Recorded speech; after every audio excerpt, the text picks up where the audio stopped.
السلام علیکم ورحمۃ اللہ وبرکاتہ۔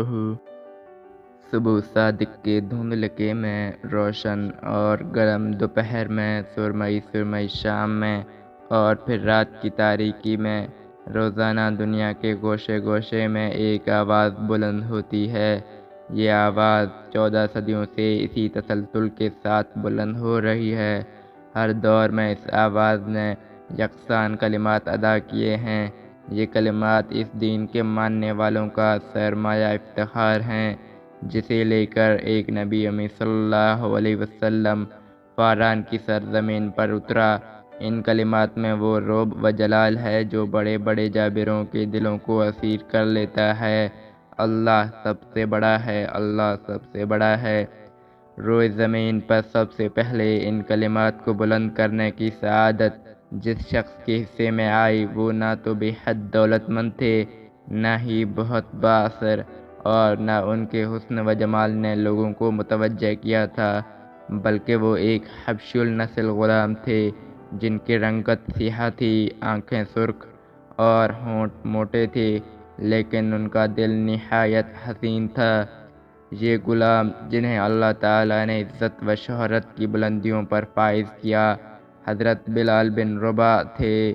آپ رضی اللہ عنہ کو نہ صرف دنیا کے پہلے مؤذن ہونے کا اعزاز حاصل ہے، بلکہ آپ رضی اللہ عنہ حضور صلی اللہ علیہ وسلم کے خادم خاص بھی تھے۔ آپ رضی اللہ عنہ کی خوش نصیبی کا اندازہ اس بات سے لگایا جا سکتا ہے کہ رسول پاک صلی اللہ علیہ وسلم نے آپ رضی اللہ عنہ کے بارے میں ارشاد فرمایا، بلال کس قدر اچھا آدمی ہے، وہ تمام مؤذنوں کا سردار ہے۔ بلال کس قدر اچھا آدمی ہے، وہ تمام مؤذنوں کا سردار ہے۔ بلال رضی اللہ عنہ کی کنیت ابو عبداللہ تھی۔ والد کا نام رباح اور والدہ کا نام امامہ تھا۔ آپ رضی اللہ عنہ حبشی نژاد غلام تھے۔ آپ رضی اللہ عنہ مکہ میں پیدا ہوئے۔ آپ رضی اللہ عنہ کی پرورش قریش کے مشہور قبیلے بنو جمح میں ہوئی۔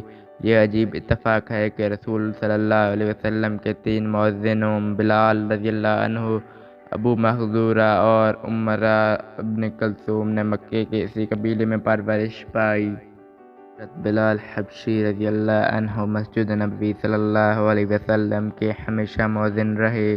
شروع میں وہ ایک کافر امیہ بن خلف کے غلام تھے۔ حضرت ابوبکر صدیق رضی اللہ عنہ نے انہیں خرید کر آزاد کر دیا۔ اسلام لانے کے بعد انہیں طرح طرح کی تکلیفیں دی جاتی تھیں۔ امیہ بن خلف جو مسلمانوں کا سخت دشمن تھا، ان کو سخت گرمی میں دوپہر کے وقت تپتی ہوئی ریت پر لٹا کر ان کے سینے پر پتھر کی بڑی سیل رکھ دیتا تھا تاکہ وہ حرکت نہ کر سکیں، مگر وہ اس حالت میں بھی عہد عہد کہتے تھے۔ انہیں مکہ کے لڑکوں کے حوالے کر دیا جاتا تاکہ وہ ان کو گلی کوچوں میں چکر دیتے پھریں، اور یہ تھے کہ اللہ تعالیٰ ایک ہے کی صدا لگاتے اس کا انہیں یہ صلہ ملا کہ حضور اکرم صلی اللہ علیہ وسلم کے دربار میں مؤذن بنے، اور سفر خضر میں ہمیشہ اذان کی خدمت ان کے سپرد ہوئی۔ یہ کامل عشق و محبت کا جذبہ تھا جو بلال رضی اللہ عنہ کو کسی وقت بھی اپنے محبوب آقا سے جدا نہ ہونے دیتا تھا۔ وہ حضور صلی اللہ علیہ وسلم کی ادنیٰ سے ادنیٰ تکلیف بھی برداشت نہ کر سکتے تھے اور ہمتاً خدمت بجا لانے کے لیے تیار رہتے تھے، خواہ حضور صلی اللہ علیہ وسلم انہیں وہ خدمت بجا لانے کا اشارہ فرما دیتے یا نہ فرما دیتے۔ سفر کے دوران میں جب دوپہر میں دھوپ شدت اختیار کر لیتی تو حضرت بلال رضی اللہ عنہ بغیر کہے رسول صلی اللہ علیہ وسلم کے سر پر چادر تان دیتے۔ غزوات کے موقعوں پر وہ میدان جنگ سے کچھ دور ایک سائبان کھڑا کر دیتے جہاں سے حضور صلی اللہ علیہ وسلم جنگ کا نظارہ کرتے اور مناسب حال ضروری ہدایات دیتے رہتے تھے۔ جب تک جنگ جاری رہتی، بلال رضی اللہ عنہ برابر میدان جنگ اور حضور صلی اللہ علیہ وسلم کے خیمے کے درمیان چکر لگاتے رہتے اور حضور صلی اللہ علیہ وسلم کے احکام اور ضروری ہدایات فوج تک پہنچاتے رہتے۔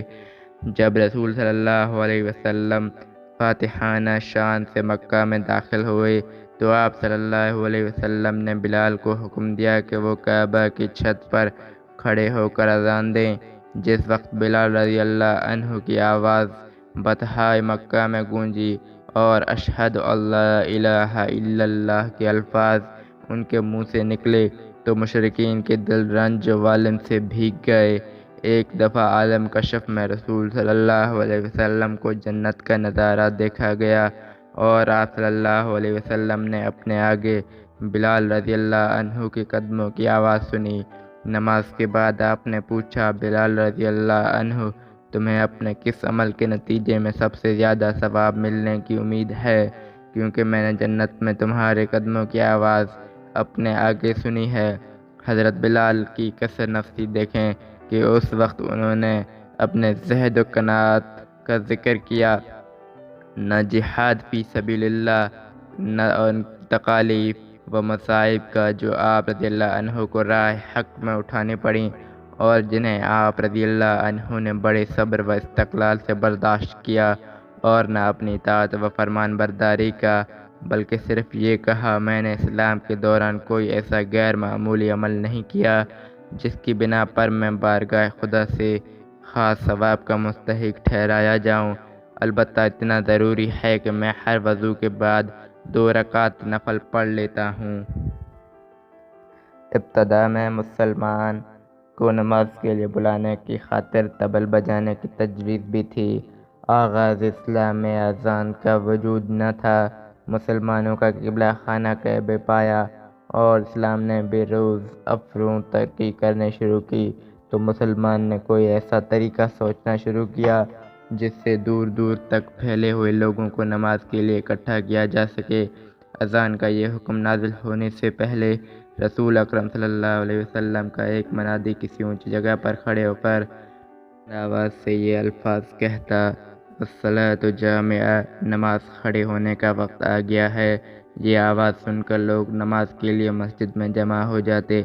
جب قبلہ بیت المقدس سے ہٹا کر خانہ کعبہ کی جانب کر دیا گیا تو مسلمانوں کو اس امر کا احساس پیدا ہوا کہ کوئی ایسا طریقہ ہونا چاہیے جس سے دور دور کے لوگ بآسانی نماز کے لیے جمع ہو سکیں۔ بعض لوگوں نے کہا کہ اس غرض کے لیے بغل بجانا چاہیے، بعض نے ناقوس بجانے کی صلاح دی، بعض نے کہا کہ کسی بلند ٹیلے پر آگ جلا دینی چاہیے، لیکن کسی بات پر فیصلہ نہ ہو سکا۔ ایک صحابی رضی اللہ عنہ عبداللہ بن زید خضرجی اسی فکر میں گھر پہنچے۔ گھر والوں نے خانے کو پوچھا لیکن انہوں نے کھانے سے انکار کر دیا اور کہا کہ رسول اکرم صلی اللہ علیہ وسلم کو نماز کے لیے لوگوں کو بلانے کے مسئلے نے پریشان کیا ہوا ہے، میں جب تک اس مسئلے کا کوئی حل تلاش نہ کر لوں کھانا نہ کھاؤں گا۔ رات کو سوتے وقت انہوں نے خواب میں اذان کے الفاظ سنے۔ آپ رضی اللہ عنہ نے دیکھا کہ ایک شخص نے اذان کے الفاظ مسجد کی چھت پر کھڑے ہو کر بلند آواز سے کہے۔ یہ الفاظ کہہ کے وہ کچھ دیر کے لیے بیٹھ گیا اور پھر کھڑے ہو کر نماز کی اقامت کی، جو ان الفاظ پر مشتمل تھے جن الفاظ میں اذان دی گئی تھی۔ عبداللہ بن زید بیدار ہوتے ہیں، حضور صلی اللہ علیہ وسلم کی خدمت میں حاضر ہوئے اور رات والا واقعہ حضور صلی اللہ علیہ وسلم کو گوش گزار دیا۔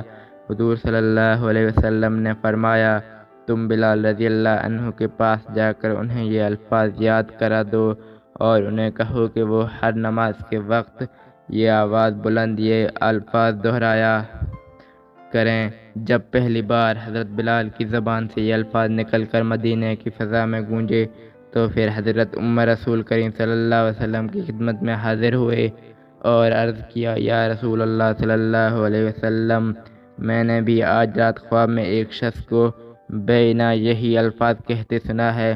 اس طرح اذان کا آغاز ہوا جو تا قیامت جاری رہے گا۔